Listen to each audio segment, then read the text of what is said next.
Picture this: it's a quiet Saturday morning, and you're about to make pancakes with your child. Suddenly, your phone rings, your ex-partner is on the line, demanding to switch weekends at the last minute, criticizing your parenting skills in the same breath, and insisting you're the cause of every problem under the sun. Your heart drops. You're just trying to keep life peaceful for your child, but the tension never stops. Welcome to the roller coaster of co-parenting with a narcissistic ex. In this final installment of our series on narcissism in love and family, we're diving straight into the eye of that storm. Today, we explore the emotional warfare, the cunning tactics, and the heartbreak that arises when you're forced to co-parent with someone who can't see past their own needs. Imagine being pinned down by endless texts, guilt-tripped over trivial matters, or overshadowed by a smear campaign behind your back. Yet you rise every morning, determined to keep your child safe and emotionally secure. By the end of this video, you'll walk away with a deeper sense of how to insulate your child from the toxicity, maintain your own sanity, and cultivate genuine hope for a calmer future. It's time to break the silence and share the real strategies that have helped countless parents stay grounded amidst the chaos. Let's begin with a real-life scenario that might hit home for many. I want you to meet Camille, a warm, empathetic professional who left her 10-year marriage to a man named Jared after finally recognizing his narcissistic behaviors, gaslighting, constant put-downs, and a need for endless admiration. She endured that marriage for her daughter's sake. Then, one night, Camille had enough. Jared had thrown one too many verbal assaults about her inadequacy as a mother. She packed a suitcase, took her child, and never looked back. End of story, right? Not so fast. The real trial began after the separation, when it turned out that Jared was an absolute maestro at playing the victim. He cultivated an image of the wronged, loving father for everyone from neighbors to the local PTA. Meanwhile, he pounded Camille's phone with messages like, "Our daughter deserves better than your controlling ways," and, "You're sabotaging her future with your hysterics." This forced Camille into a mental tailspin. Her biggest fear was how these manipulations could warp her child's view of reality. She asked a question many of you might relate to: am I crazy, or is he rewriting everything that happened? It felt eerily similar to the experiences of people like actress Kelly Rutherford, who famously fought an international custody battle against a partner who seemed more concerned with winning than actual child welfare. One day, Camille recalled something crucial: she was the parent who listened, who nurtured, who recognized her child's tears at night, and no spin of Jared's or the neighbor's gossip could ever erase that truth. In that defining moment, Camille resolved to learn how to co-parent in a way that shielded her daughter from narcissistic drama. Over the next 25 minutes or so, we're going to dissect how Camille's journey might mirror your own, and how you too can find your footing in these storms. Before we dive into strategies, let's talk about the fundamental reasons narcissists complicate co-parenting so much. First, narcissists see the child not as an individual with separate needs but as an extension of themselves. It's as though the child becomes a trophy that bolsters their identity. Instead of, "How do we nurture the child's growth?" a narcissist's question is, "How does this child's success or failure reflect on me?" This isn't always blatant. Sometimes they can appear supportive or brag about their child's achievements, but it's typically out of self-interest. Second, conflict is a narc's playground. When you attempt to find a middle ground, like coordinating extracurricular schedules or finalizing a visitation plan, the narcissist might stir up conflict just to watch you squirm. It's an exercise in control for them. Third, narcissists cannot handle accountability. So if you bring up concerns, like how your child is upset because the narcissistic parent consistently arrives late to pickups, expect a meltdown. They might stonewall you, shift blame, or accuse you of exaggerating. Finally, keep in mind they rely on manipulation to keep you confused and them in power. They will lie about agreements or conveniently forget important details, then accuse you of being uncooperative. And that's just for everyday tasks. Throw in big decisions like which school your child attends, or how to handle medical concerns, and it's a breeding ground for emotional landmines. For the rest of you, I know many of you have your own story. If you don't mind sharing, drop a line in the comments: "Yes, it's tough, but I'm holding on for my child," or "I've seen that conflict cycle." Knowing we're not alone is a small but crucial piece of emotional relief. Emotions can run wild when dealing with a narcissistic co-parent. Yet, ironically, the only viable solution is to remain as calm and self-regulated as possible. Let's examine how to keep your emotional balance. 1. Build a strong support network. This can't be emphasized enough. Identify which friends and family members you can trust to understand your situation. Share your experiences, the manipulative texts, the unending phone calls, the sensationalized accusations. That sense of validation can be an anchor when your ex tries to gaslight you. Even short, heartfelt chats or coffee dates with a best friend can drastically lower stress. 2. Practice radical acceptance. This concept from dialectical behavior therapy reminds us that while you can't control your ex's narcissistic traits, you can control your reactions. The aim is to conserve your emotional energy. Instead of longing for them to be a more cooperative co-parent, accept that they aren't, and adapt accordingly. Acceptance doesn't mean approval, it means acknowledging reality so you can strategize effectively.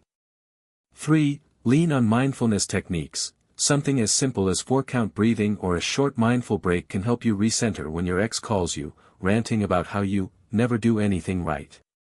Remember, a calmer brain thinks more strategically. 4. Therapy or coaching. If you find yourself spiraling into blame or guilt or second-guessing your decisions about your child, a mental health professional can offer clarity. Not only does therapy help you process emotions, but it can also teach you the red flags to watch for so you're not continually blindsided. Ask yourself, how do I typically respond when my ex tries to provoke me, and can I do better? If you're thinking, I want to do better, go ahead and comment, I'm committed to calm. That's a wonderful intention to put out into the universe. Moving past emotional management, let's talk structure. In the typical dream scenario, co-parents can communicate fluidly and function as a team. But if your ex is narcissistic, the playing field is different. One recommended approach is something called parallel parenting. A. Formalizing communication. Instead of text messages or phone calls, use email or specialized co-parenting apps. These provide a clear written record. Narcissists will still attempt to shift blame or claim they never agreed to something, but your documented evidence remains irrefutable. Keep your email succinct and direct. This is the proposed schedule. Let me know within 24 hours if you disagree. This closes the window for dramatic back and forth. B. Minimizing in-person contact. Whenever feasible, handle drop-offs and pickups in public places, a well-lit parking lot or front of a community center.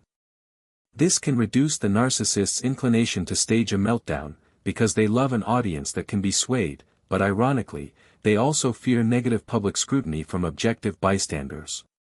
C. Third-party mediation. For bigger decisions like healthcare or education, consider employing a parenting coordinator if your jurisdiction allows it. This neutral professional can help break down disputes into workable pieces. If the narcissist attempts to overshadow the discussion with random accusations, the coordinator can redirect the conversation. D. Boundaries, boundaries, boundaries. If your ex starts drifting from the main topic, politely but firmly steer them back. Our conversation is about the dentist appointment. Let's finalize that first. Then, if they refuse to comply, you can calmly end the exchange. We'll revisit this via email. Through parallel parenting, you effectively remove as much shared territory as possible. Your child transitions from two separate spheres, each managed by a single parent. Though not ideal, it protects your peace. If your ex tries to weave in personal issues, like mocking your new partner or rehashing old marital fights, just maintain your boundary. That's not about our child. Let's stay on topic. Repetition is key, though it can be tedious. Freed from the emotional ambushes, you can focus your energy where it belongs, your child's well-being. Your child might be the single most important reason you're watching this. How do you protect them from the emotional storms your ex might stir up? Let's break down a few crucial tips. 1. Reinforce their self-worth. Narcissistic parents, in their attempts to appear amazing, might overshadow or devalue the child's voice. They may also attempt to pit the child against you with gifts or negative remarks. Counteract that by praising your child's genuine efforts, celebrating achievements, and acknowledging feelings. Let them realize that they have a stable anchor in you. 2. Avoid bad-mouthing the narcissistic parent. Yes, this can be tough when you're outraged by your ex's stunts, but children often internalize negative talk about their other parent as talk about them. Instead, respond neutrally or gently correct any false claims. Your father has his views, here's another perspective you can consider. I love you and I know you're capable of making up your own mind about the facts. This not only fosters your child's critical thinking but also spares them from feeling they must pick a side in a war. 3. Provide emotional lexicon. Kids benefit from having words for their feelings. Help them label sadness, confusion, or frustration. For instance, if your child says, "Dad promised to come to my game, but didn't show up. Maybe I did something wrong," you can gently name the scenario, "That must have been disappointing. You might feel let down, but it's not your fault your dad changed his mind." Grown-ups sometimes make choices that have nothing to do with you. This fosters emotional resilience and self-trust. 4. Cultivate external role models. Consider enrolling your child in community programs, sports, or extended family gatherings. The more consistent, empathetic adults they see, be it a supportive aunt or a caring soccer coach, the more they realize there are different ways adults can act. This broad perspective can lessen the blow from the narcissistic parents' manipulations. 5. Therapy for the child. If manipulations intensify, or you sense real anxiety or depression in your child, consult a therapist specializing in child development and high-conflict divorces. A qualified professional can help your child navigate loyalty binds or confusion, ensuring they have a safe space to process their experiences. What's your child's favorite coping mechanism? Maybe drawing, maybe playing outside, maybe journaling if they're older. Comment, "My child loves," fill in the blank, ... Encouraging them to keep that up can be surprisingly therapeutic. For instance, Emma's child found relief by painting sunsets, which Emma wholeheartedly supported by setting up a small art corner at home.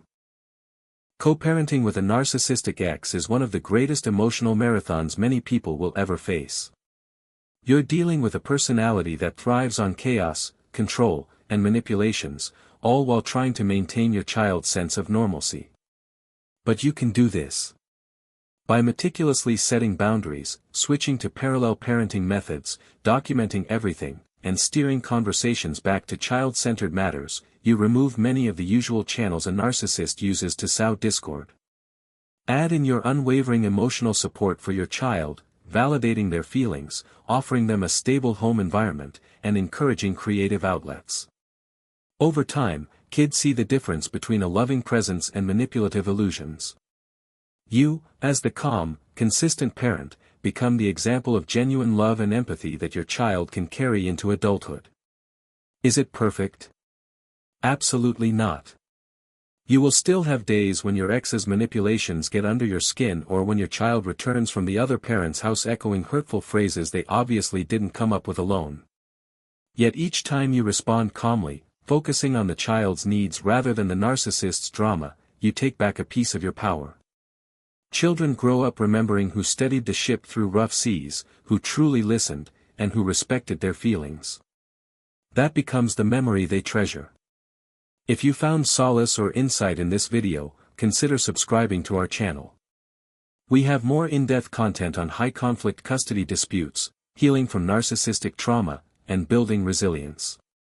Share your story or your biggest lesson in the comments, someone else might read it and realize they're not alone. And if you know someone locked in a co-parenting battle with a manipulative ex, send them this video. You never know how it might just shift their perspective or offer them that one tip that could make all the difference. Thanks for joining us on this journey through narcissism in relationships, marriage, and parenting. Here's to hope, clarity, and the well-being of you and your child. Keep going. You've got this.